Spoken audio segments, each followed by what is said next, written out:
హైదరాబాద్ లో కన్సల్టేషన్ మరియు 3,500 రూపాయల colour Doppler test Avis hospitals లో ఉచితంగా పొందండి. నమస్తే రమ్మగారు. నమస్తే జయ.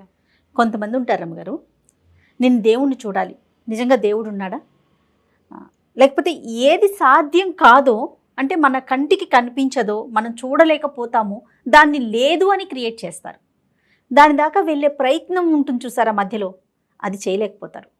అప్పుడు బహుశా నిజంగానే భగవంతుని చూడొచ్చేమో, డైరెక్ట్గా ఒక ఆకారంలో కాకపోయినా వేరే ఒక రూపంలో చూడొచ్చేమో కదా. అంటే నమ్మకం ఉంటే అది నమ్మాలి కదా. ముందు మనకంటూ ఒక నమ్మకం ఉంటే మనం గాఢంగా నమ్మాలి. ఫర్ ఎగ్జాంపుల్ హాస్పిటల్కి వెళ్తారు, ఆ. ఒక డాక్టర్తో ఏదో మెడిసిన్ తీసుకుంటారు, తగ్గిద్దో తగ్గదో ఏమవుతుందో అని అనుకుంటే అసలు ఆ మందు ఎలా పనిచేస్తుంది? మందు వాడుతుంటారు కానీ నమ్మకంగా ఉండదు. అది కానీ చాలా ఆ మనిషి మీద నమ్మకం ఉంటేనే కదా మనకు అది పని చేసేది అవును. కదా రమ్మగారు. ఎప్పుడు అలాగే ఉంటుంది. మనం ఏదైనా విషయం చెప్పేటప్పుడు మనం ఎంత గాఢంగా దాన్ని నమ్ముతున్నాం అనే దాన్ని బట్టి. ఇప్పుడు భగవంతుడి కథలు చెప్తాం, వింటారు, మనమే చెప్తాం. అవును. చెప్పేవాడికి ఒక నమ్మిక ఉండాలా? వినేవాడు నమ్మకంతో వింటాడు, విన్నవాడు నమ్మకంతో వింటాడు, అవును. వాడు దాన్ని చూడగలుగుతాడు. చెప్పేవాడికి కూడా ఆ నమ్మకం ఉండాలి. కొన్ని భక్తి కథలు, పరమార్థ కథలు భలే విచిత్రంగా ఉంటాయి జయ. పూర్వం అంటే మధురలో, మధురా నగరం అంటే ఎక్కడ, బృందావనం మధుర, అక్కడ మధురలో ఒక సంపన్నుడి ఇంట్లో ఏకాదశి నాడు కథాకాలక్షేపం జరుగుతుందట. కథాకాలక్షేపం అంటే ఏకాదశి నాడు రాత్రి తెల్లవార్లు మెలకుగా ఉండాలి. అవును. అయితే ఆ పూట ఒక ఆయన భాగవతం చెప్తున్నారు, భాగవత గాథలు. అయితే అదే సమయానికి ఇంతమంది సంపన్న గృహస్థు, ఇంట్లో ఇల్లంతా వెలుగు, చాలా మంది జనాలు చేత బయట బళ్ళు గిళ్ళు ఉండేసరికి ఒక దొంగవాడు, భగత్ అతని పేరు, ఆ భగతుడు అనే దొంగ ఆ ఇంట్లోకి ప్రవేశించాడు. ప్రజలంతా చాలా ఉత్సుకతతోటి తదేక ధ్యానంతో భాగవత కథలు వింటున్నారు. ఈ దొంగవాడు వస్తువులు ఏమేమి సంగ్రహం చేయటం కోసం చూస్తూ వాడు కూడా ఈ కథ విన్నాడు.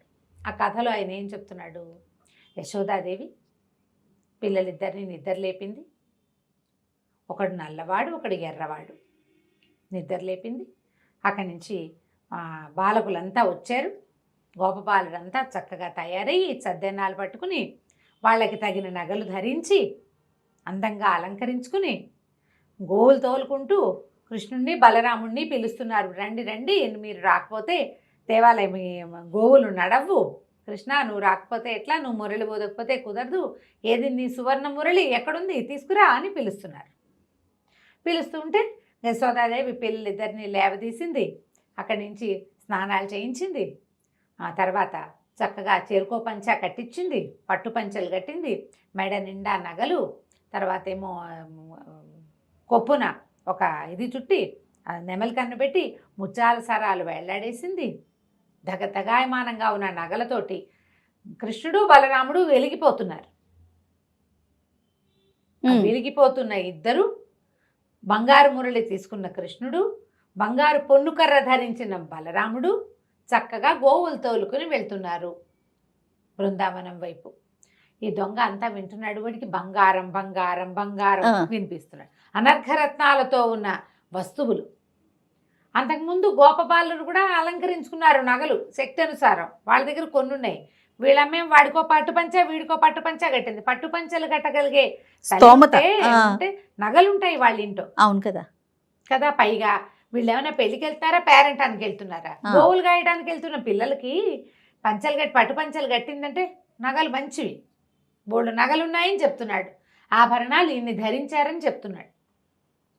అంతా విని ఈ ఇంటి వెనకాల ఆ ఇంటి వెనకాల పడ్డం ఎందుకు, వాళ్ళెవరో పిల్లల గురించి చెప్తున్నాడు కదా, వాళ్ళు ఎక్కడుంటారో కనుక్కుని అయ్యవారిని కనుక 2 నెలలేసి కనుక్కుంటే పోయి వాళ్ళ ఇంటికి వెళ్ళి తెచ్చుకోవచ్చు.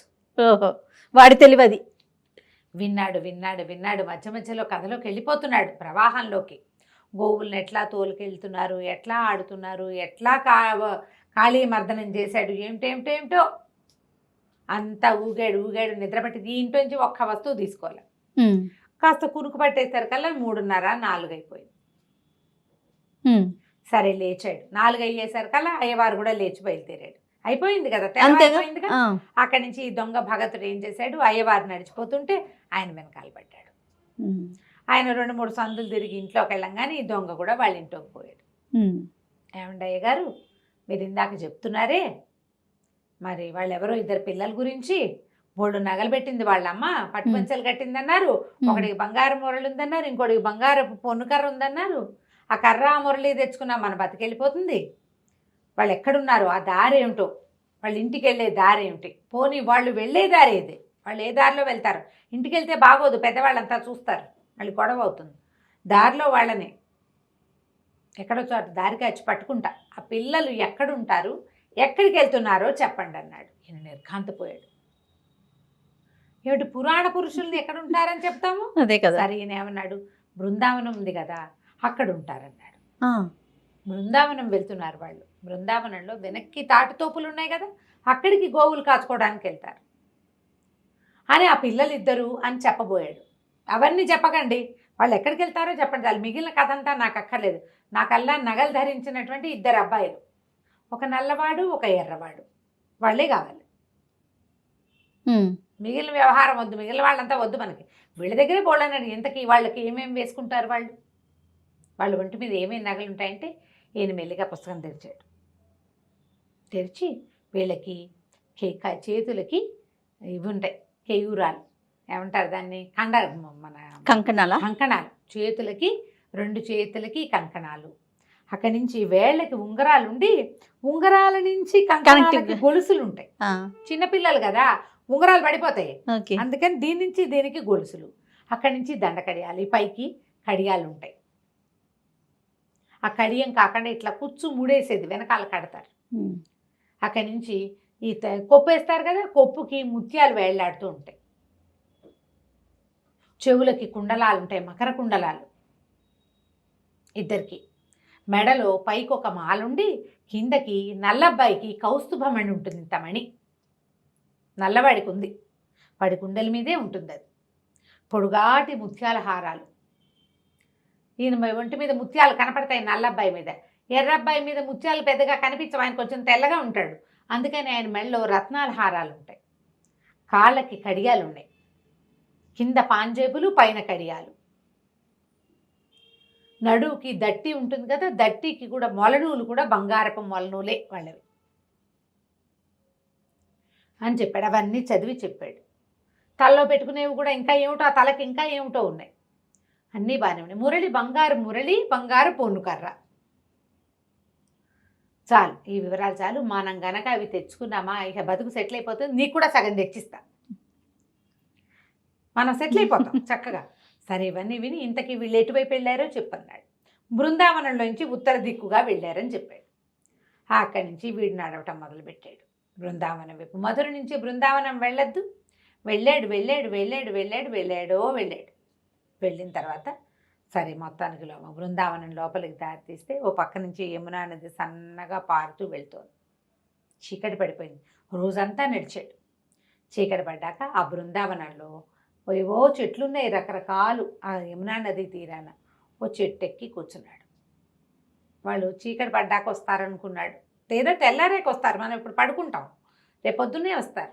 గోవులు తోలుకునేది ఇప్పుడు సాయంత్రాలు రారు కదా, పొద్దున్నే వస్తారు. సరే చెట్టు ఎక్కితే కొంచెం మాగన్నుగా నిద్రపడుతుంటే ఎక్కడి నుంచో మురళీగానం వినపడుతోంది. వచ్చేసారు అనుకున్నాడు. అది రాత్రి స్పృహ లేదు, ఆ స్వరూపాల్లోకి వెళ్ళిపోయాడనమాట. ఇన్ని నగలు పెట్టుకున్న బాలకుమారులు ఇద్దరు, వాళ్ళ రూపవర్ణనలోకే వాడి బుద్ధి. వీళ్ళు చూస్తూ ఉంటే దూరం నుంచి ఆవులు, ఎవరెవరెవరెవరో ఇంత పిల్లలు, వాళ్ళ మధ్యలో పెద్ద మణిహారంలో కౌస్తుభమణుల్లాగా వెలుగుతున్నారు ఇద్దరు. నల్లటి వాడు ఒక 9 ఏళ్ల వాడు ఒకడు, ఓ 10 ఏళ్ళు ఉంటాయి ఇంకొకడు, తెల్లగా ఎర్రగా మెరుస్తూ. చేతిలో ఓ కర్ర ఉంది వాడి చేతిలో, ఈ చిన్నవాడి చేతిలో ఓ మురళి ఉంది, ఆ మురళి ఊతున్నాడు. వాళ్ళు తన కింద నుంచే వెళ్తున్నారు. వీడు అట్లా మైమరిచి చూస్తూ ఉన్నాడు. చూస్తుంటే ఆభరణాలు కనపడుతున్నాయి, ముత్యాల హారాలు, వజ్రాలు, ఏమిటో బంగారం, చెవులకేవో కుండలాలు, ఉంగరాలు, కంకణాలు, కడియాలు. నడుస్తుంటే గల్లు గల్లు గల్లుమని పాదాల చప్పుడు వినపడుతోంది. మురళి, దానికి వాయిద్య ఘోష పక్కనున్న తాళంలాగా అవి, ఆవుల గిట్టలు, గోధూళి, ఏమిటో కిలకిలమని నవ్వులు. ఇక అసలు ఒక మైమరిచిపోయాడనమాట. వచ్చేస్తున్నాయి దగ్గరికి. బాగా దగ్గరికి వచ్చాక చెట్టు మించి దూకాడు. దూకి ఆపాడు. ఏ అబ్బాయిలు మీ ఒంటి మీద ఉన్న నగలు ఇవ్వండి. మేము ఎందుకు ఇవ్వాలి, మేము ఇవ్వమన్నాడు నల్లవాడు. ఇవ్వమన్నాడు. మా నగలు నీకెందుకు అన్నాడు. కాదు నాకు కావాలి, నగలు కావాల్సిందే, ఇవ్వం, ఏం చేస్తావన్నాడు. కర్రను చూసావా, ఒక్క పెట్టు పెడతానన్నాడు. ఏది కొట్టు చూద్దామన్నాడు అబ్బాయి. ఈ దొంగ చెయ్యెత్తి ఇట్లా పట్టుకున్నాడు పిల్లాడు. పట్టుకునేసరికల్లా ఒక వెర్రెత్తినట్టు ఒక ఉద్వేగం వచ్చింది వాడికి. స్పర్శ తగిలేసరికి ఆ కృష్ణ స్పర్శ తగలంగానే వాడికి ఒళ్ళు జిగేల్మంది అనమాట. లోపల ఏదో వాడికి అప్పటిదాకా ఏముంది, ఈ వర్ణనలో ఒక మైమరుపు, చూసేసరికల్లా ఇంకో దాంట్లోకి వెళ్ళిపోయాడు. ముట్టుకునేసరికల్లా పూర్తిగా లోపల ఒక విద్యుత్ తరంగంలాగా ఉందన్నమాట. అది ఏమిటో తెలియటల్లా. అక్కడి నుంచి తీసుకో నగలన్నారు. ఇవన్నీ ఎట్లా పట్టుకెళ్ళను నేను అంటే, ఇదిగో పై బట్టని ఏం చేశాడు, దుప్పటి ఉంది వాళ్ళ భుజాల మీద, ఎక్కడైనా పరుచుకుని కూర్చోవడం కోసం కమ్మళ్ళు వేసుకొస్తారు, ఒక దుప్పటి లాంటిది, ఓ దుప్పటి పరిచారు. మొత్తం ఇద్దరు నగలన్నీ తీసి అందులో పోసారు. పొన్ను కర్ర, ఇంత పెద్ద కర్ర కాదు అది, కొంచెం అంతుంది, చేపాటి కర్ర, అదిలించటానికి బంగార పొన్ను ఉంది దానికి. అవన్నీ అందులో వేసి మూట కట్టి ఎత్తి భుజం మీద పెట్టారు. తీసిపో. వాడు ఆ నగల మూట పుచ్చుకుని వాళ్ళిద్దరికి వేసి అలా తెల్లమొహం వేసి చూస్తూ నడుచుకుంటూ వచ్చేసాడు. నగలు వాడికి కావాల్సింది. నడిచి నడిచి నడిచి నడిచి ఈ భాగవతుడి ఇంటికి వెళ్ళాడు. మర్నాడు ఇది ఇవాళ రాత్రి మాట్లాడాడు. తెల్లవార్లు నడిచి ఆ రాత్రికి వెళ్ళని చూశాడు. మళ్ళీ తెల్లవార్లు నడిచి కాస్త అటు ఇటుగా చీకటి పడుతుండగా అక్కడికి వెళ్ళాడు. వెళ్ళి ఆ నగలు చూపించాడు ఆయనకి. నిర్ఘాంతపోయాడు ఆయన. ఏమిటి నల్లవాడిని తెల్లవాడిని నువ్వు చూసావా అంటే, చూశాను, ఇంతంత పిల్లలు, భలే అందగాళ్ళు, వాడి కన్నే కన్ను, వాడి నవ్వే నవ్వు, వాడి రూపే రూపు, ఇంతే ఉన్నారు, నువ్వు చెప్పినట్టే అవే నగలు. ఇదిగో పోనీ వీడు చూడలేదంటానికి నగలు కనపడుతున్నాయి సాక్ష్యం. బంగారపు మురళి, మిగిలిన వస్తువులు ఎవరి దగ్గర ఉంటాయి, ఒక మణి, అవి ఎంత ఖరీదు ఉంటాయని మొదట అడిగితే ఆయన కోట్లు చేస్తాయన్నాడు. అవన్నీ దగదగలాడుతూ కనపడుతున్నాయి. ఏది ముట్టుకున్నా ఒళ్ళు జల్లు జల్లు మనిపోతుంది. కాంతిపోయాడు. ఇవే మనకు కావాల్సింది, దీన్నేం చేసుకుంటా, ఇవెందుకు బాబు, నీకు ఇవి ఇచ్చిన వాళ్ళు ఎవరినో నాకు చూపిస్తావా అన్నాడు. నువ్వే కదుటయ్యా చెప్పావు అన్నాడు. నేను చెప్పా కానీ నేను ఎప్పుడు చూడలా, పుస్తకంలోనే చూసా, నిజంగా నేను చూడలేదు, నన్ను కూడా తీసుకెళ్ళాను. సరే పదన్న. నగలన్నీ మళ్ళీ మూట భుజాన్ని వేసుకుని భాగవతుడు దొంగ ఇద్దరు కలిసి బయలుదేరారు బృందావనానికి. చెట్టెక్కి కూర్చున్నారు. ఇదిగో వస్తారు, అదిగో వస్తారు, అదిగో వస్తారు అన్నాడు. గంటలు గడిచాయి. అదిగో వచ్చేసారు అన్నాడు. వచ్చారు, వీడు కనపడ్డే, భాగవతుడికి ఏమీ కనిపించట్లా, దొంగకే కనిపిస్తున్నారు. అక్కడి నుంచి బాబు మళ్ళీ ఎందుకు వచ్చావో అని అడిగాడు నల్లవాడు. అడిగితే, నేను భాగవతుడిని తీసుకొచ్చాను, ఆయనకి చూపించడానికి వచ్చాను, నీ నగలు నువ్వే తీసుకో, నాకొద్దు, నగలు తీసుకో, నాకు అక్కర్లేదు, చూస్తే చాలన్నాడు ఆయన. నేను నిన్ను చూసా కదా, నేను నిన్ను చూశానడానికి సాక్ష్యంగా నగలు కూడా చూపించా కదా, నాకు అదే చాలు, మీ నగలు మీరు తీసుకోండి అని ఒక్కో వస్తువు ఎత్తి మెళ్ళో పెట్టాడు పిల్లలిద్దరికి. ఆ మురళి అబ్బాయి చేతికిచ్చి ఆ కర్ర పెద్ద అబ్బాయి చేతికిచ్చాడు. ఈ లోపల గోల్మని ఏడ్చాడు భాగవతోత్తముడు. నాకేమీ కనిపించట్లేదు, నేను ఎవరిని చూడలేకపోతున్నా, నువ్వెవరితో మాట్లాడుతున్నావో నాకు తెలియటం లేదు అని. పాపం ఈ దొంగ అడిగాడు, నువ్వు కనిపించట్లేదుట అంటే, సరే నా చేయి పట్టుకుని నువ్వు భాగవతుడు చేయి పట్టుకో అని చెప్పాడు కృష్ణుడు. పిల్లవాడి చేయి పుచ్చుకున్నాడు దొంగ. వాడిలోంచి ఒక అనంత విద్యుత్ ప్రవాహం ఆ భాగవతుడి చేతిలోకి వెళ్ళింది. అప్పుడు ఆయనకు ఆ జ్ఞాన నేత్రం తెరుచుకుని ఈ వ్యక్తుల్ని చూడడం మొదలుపెట్టాడు. జగన్మోహనాకారుడుగా ఉన్న పిల్లాడు కృష్ణుడు, అంతకు దీటైన రూపంతో ఎర్రగా తెల్లగా మెరిసిపోతున్న బలరాముడు, అశేషమైన గోసంపద, ఎంతమందో గోపాలకులు, విపరీతంగా నగలు ధరించిన ఆ పిల్లలిద్దరిని చూశారు. కల భాగవతోత్తముడు నేల మీద పడిపోయాడు సాష్టాంగం. ఈ దొంగకి దండం పెట్టడం తెలియదు. వాడు ఆ సౌందర్య ప్రవాహంలో పడి కొట్టుకుపోతున్నాడు. వాడు భాగవతుడు చెప్తూ ఉంటే అది విని విని విని బుర్రకెక్కించుకున్నాడు. నిజంగా ఇట్లాంటి ఆకర్ణాంత దీర్ఘనేత్రాలున్న ఒక పిల్లవాడు, నల్లటివాడు, ఇన్ని నగలు ధరించిన వాడు, అన్నయ్య సహాయంగా ఉన్నవాడిని నమ్మాడు, నమ్మి చూడగలిగాడు. ఇలా ఉంటాడని చెప్పిన వాడు కథ చెప్తున్నాడు కానీ విషయం లేదు బుర్రలో. ఎప్పుడైతే నగగట్టు చూశాడో అప్పుడు అతనికి తెలిసింది తను నోటితో చెప్తున్నది నిజంగా ఉన్నది అని. అది సీపవ్వలేదు లోపలికి, ఇంకా కదా. ఇవి పురాణ పురుషులు, వీళ్ళు కిందటి యుగంలో ఉన్నారు, ఇప్పుడు లేరు. ఇప్పుడు ఉండరు. ఇప్పుడు కూడా ఉన్నాడని నువ్వు నమ్మితే కదా నీకు కనపడేది. నమ్మిక లేనిదే ఎట్లా కనపడుతుంది ఏదైనా?